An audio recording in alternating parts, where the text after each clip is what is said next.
Well, let's see. Cookies under the entrance mat, beads spread all over the floor, invisible paint smeared on door handles. Sounds like either my dog has been in your house or a starter pack for when you're home alone during the holidays. But these and other unusual tips can protect your house, or at least let you know it was visited while you were away.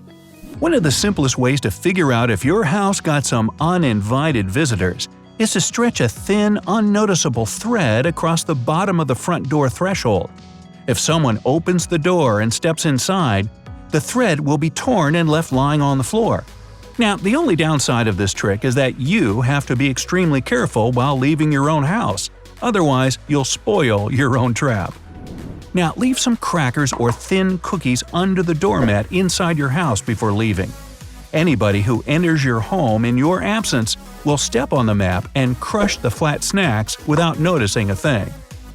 Hey, I bet you have an old smartphone that you don't use anymore after upgrading. If so, download an app that records only sounds on this phone and hide the device somewhere near the entrance. Before leaving home, switch on the recording. Now, this method will only work if you won't be absent for long because after a few hours of constant work, an old phone's battery will probably run out. If you have suspicions that someone rummages through your things while you're away, take a photo of everything you have on your table or in your drawers before you leave. After you come back, compare the picture with what you see. When leaving your home, carefully place a glass filled with beads next to the door before closing it. This way, if someone gets inside while you're away, they're bound to tip the glass over, if the entrance doors opens inward, of course. The beads will roll all over the floor, and the intruder will surely try to pick them all up. Remember to count the beads in advance. That bumbling burglar is unlikely to have found them all. Hey, instead of pricey security cameras, why not use a video baby monitor? Hide the camera in the entrance hall, and you'll be able to see everything happening near your door online. A major disadvantage of this method is a limited coverage area, usually no more than 1,000 feet. It means you probably won't be able to check if everything's okay at home from your office. But if you have some suspicions, it's a good way to confirm or disprove them. Leave a glass of water on a rug right behind your entrance door, which again opens inward.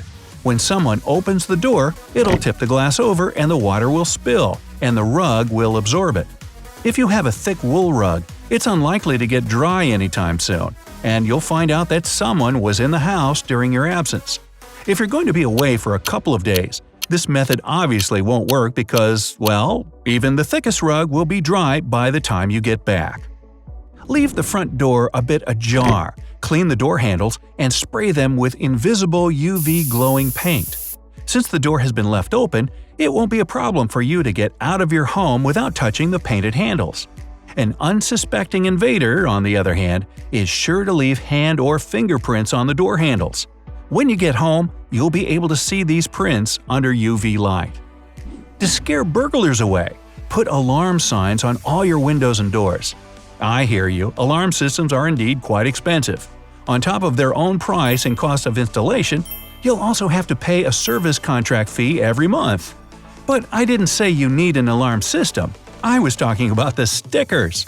You know, those signs that read, "Protected by so-and-so alarms." If you manage to get hold of such a sticker, put it somewhere where it won't look too obvious, but will still be noticeable. Now, most break-ins occur in the afternoon when people are at work or at school. Burglars feel safe because their chances of getting caught or identified are low. Still, before getting inside, they watch houses for some time to figure out if they're empty. One of the things they pay attention to is cars parked in driveways. In most cases, it means that someone's home. If you have an old vehicle you haven't gotten rid of yet, make it useful. Park it in the driveway to fend off thieves. Or if your family member isn't using their car, don't hide it in the garage. Leave it outside. One day, you might get a distinct feeling that your home is being cased or watched by burglars. Maybe a stranger comes up to your front or back door and tries the handle. By the way, never open it from the get-go. Keep it closed, but ask how you can help from the other side. They'll probably make up some excuse about mistaking your house for someone else's and then leave. Anyway, If you're short of money and don't want to deal with all the security camera technicalities, install fake ones. They're pretty simple to create on your own, like from old webcams. Or, if you suspect that a burglar is casing your house, you can pretend someone's inside at all times. When you leave, wave and say your goodbyes to some non-existent person inside. Hey, I'll be happy to be your non-existent person. Oh wait, I do exist. Never mind. If a burglar is watching, they won't know you're just talking to your couch.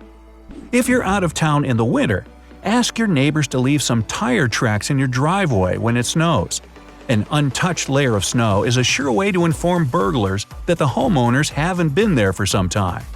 If you have some electronics boxes and packaging left after buying expensive gadgets, never leave them on the curb or in your garbage can. It'll lure burglars to your house. After all, you have a lot of expensive stuff they can cash in on. Try to find time to drive those boxes to a recycling dumpster yourself. If you're mega busy, cut them into tiny pieces and hide them in your trash or recycling bins. If you're going away on vacay, keep the process of loading the car as fast and as hidden as possible. The best way to do it is inside the garage with the door closed. If you have to do it out in the open, prepare everything in advance and be as efficient as you can. If someone is watching you, the abundance of suitcases will give away your intentions to leave home for a long time. When you know you're going to be away for a while, go to your post office and temporarily cancel your subscriptions or ask the post office employees to hold your mail while you're away.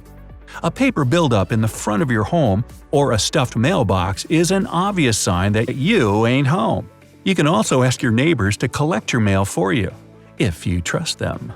If you're a lucky cat owner, remember that, however beloved your feline is, it can give you away to criminals.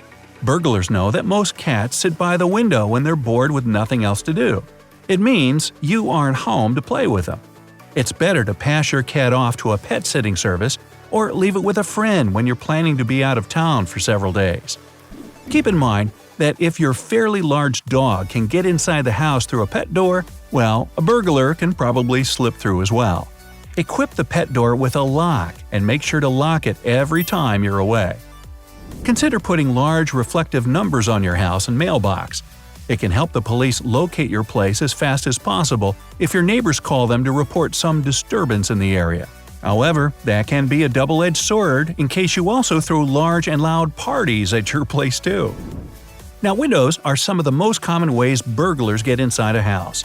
Rid them of this opportunity. Plant thorny bushes right under the outside panes.